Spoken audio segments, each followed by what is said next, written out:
او بل زما محترم و بسم الله الرحمن الرحیم. دا یو دومره بهترینه وظیفه د حدیث مبارک کې راځي چې د بسم الله کې 19 حروف دی او په یو حرف باندې 4,000 نیکۍ دا ملاویږي. نو څوک چې یو پیره بسم الله الرحمن الرحیم ووایي د ده په عملنامه کې 6,000 نیکۍ دا ولیکلی شي.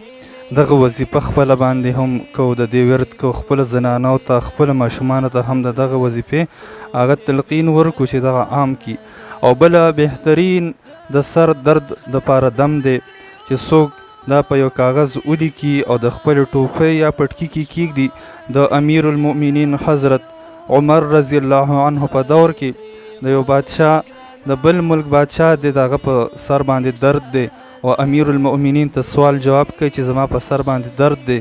امیر المؤمنین ورته یو کاغذ لیږي، یو ټوکړه په هغې لیکل کوي، هغه په خپل پټکي یا ټوپۍ کې ږدي او چې کله څه وخت تېرېږي خپل وزیران دې تپوس کوي. دغه بادشاه ورته وایي ما ته د مسلمانانو امیر حضرت عمر رضی الله عنه چې کوم دی نو یو څیز را لیږلی دی، یو ټوکړه مې په خپل سر ایښې ده، د هغې سره زما د سر درد ټیک شو. ګوري چې هغه راواخلي او کولوي کي نو په هغې کې لیکلی شوي دی بسم الله الرحمن الرحیم.